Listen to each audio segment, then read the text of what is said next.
Last year, I was in Ottawa for a conference on women and minorities in politics. And just like any other conference, there were panelists, speakers, and workshops. But there was one workshop in particular that really caught my attention. It was called How to Network. So a couple friends and I were like, we don't know how to network. Let's go figure this out. So we decided to go to it, and everything was fine at first.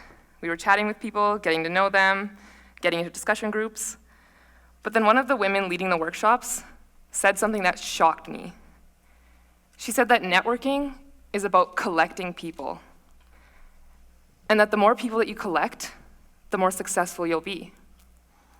And it was in this moment that I realized that networking is bullshit. When she said this, it sounded like she was telling me that all the relationships in my life had to serve some sort of purpose. And if I ever wanted to make it in politics, I have to use my friends for their power. And on some level, she was right. Some people do meet a new person and within 5 minutes land their dream job. Or they have friends in high places that are able to get them interviews. But for the average person, the idea of networking is super stressful because you're pressured to go and find these influential people and get them to give you a job without even knowing you. It forces us to engage in superficial small talk that we all like to say that we hate, but then still do it anyways. And it doesn't allow us to have those unique and weird conversations that we love. It doesn't allow us to have challenging conversations that make us uncomfortable. And when it comes down to it, networking doesn't allow us to be vulnerable with the people that we meet. And this is where a major problem in our politics comes from. In our political world, we've become so depersonalized that we're constantly trying to take the humanity and lived experiences out of our professional interactions. When we think about our coworkers, for example, we don't really see them as human beings. We're like, I don't want to know what you do in your free time. But why? Why do we run to these safe conversations about the weather? Why do we do this? It's just really shocking to me. And to give an example, just a few weeks ago, I was at an event, and I met this guy, and we started talking, and we realized that we had a lot in common in terms of music and our political views. And we were just having a real, genuine conversation between two people who love to spend their free time at obscure music venues that nobody knows about. But then he asked me this question. He said, "So, where do you work?" And I immediately put aside every passionate thing I was about to tell him about my love for music and Edmonton and everything that had to do with my identity, and I just told him about the mundane things that I do in my everyday work life. Now imagine if we had stayed on the topic of music. If we had put ourselves out there and decided that we were going to be real with each other. It would have been awkward and hilarious, but most importantly, it would have been authentic. But neither of us did this, and it's because society teaches us to compartmentalize, to put up walls, and to hide our feelings. And I think that networking culture teaches us all this. It tells us that there's a script. But why should there be? Life doesn't have a script. Things just happen. You get a job or an opportunity, or someone passes away. It just kind of happens. You don't have much control over that if you really think about it. So why, when we think about politics, do we think about this cold, unforgiving, calculated place where we have to think about every single conversation that we're going to have with somebody before we even meet them? Cutting this emotion out of our politics is giving us emotionless leaders that don't understand the everyday struggle of a human being. And as a woman in politics, as a woman of color in politics, it's been incredibly difficult because there's always this pressure on you to be this inauthentic politician. At that same event that I met the musician at, I realized that I was one of 5 people of color in a room of about 200 people. And in that moment, I realized that networking is also inherently privileged, that the same people in those positions of power always get together and hang out and get to know each other even more, instead of inviting other people into those spaces.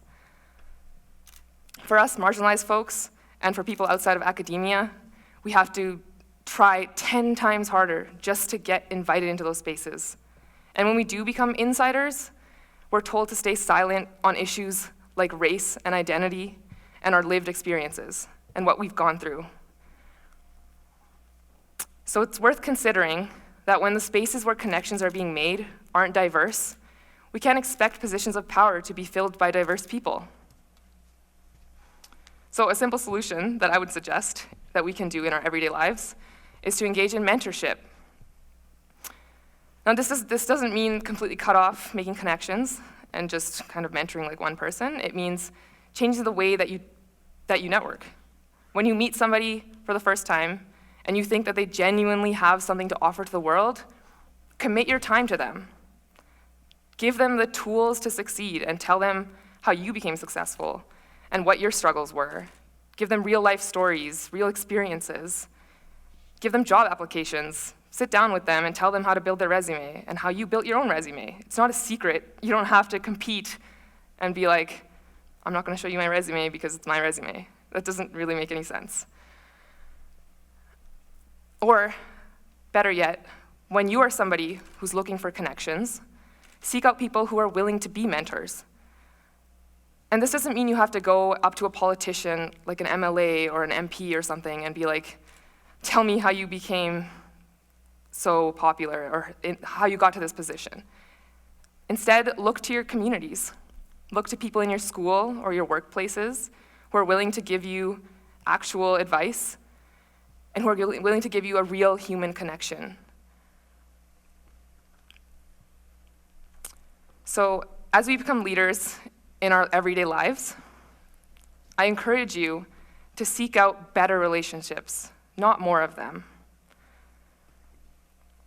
Politics is becoming so detached and competitive that our politicians start to seem like robots. They don't even seem like real people. And we see this every day on the news, when we see an elected official get up on the stage and try to push their own agenda instead of actually listen to people's pains and their stories. Or even in universities, when student politicians tell us about reconciliation and equity, but when it comes down to it, aren't willing to give up the candidate's mantle for a marginalized person to run in for that position. So it's time for us to put aside posters and stop organizing mixers and instead look into ourselves and think about how we're actually interacting with people on an everyday level. So when we do this and we shift away from networking, it allows us to kind of just let things happen and not force things and not put something out there that we think is right rather than what we know is right for us. In politics especially, we get so caught up in following this linear path where we have to run for student body president and then run for council and become the premier and then become the prime minister or the president that we lose sight of why we're even in politics in the first place. We're not here to collect people. We're here to understand people. We're not here to break each other down. We're here to lift each other up. One of my favorite Harry Potter quotes puts it perfectly in saying that perhaps those best suited to power are the ones who never sought it in the first place. And to put my own spin on this, maybe it's worth considering that the people who don't seek to collect people are the ones most worthy of our time and of our votes. Thank you.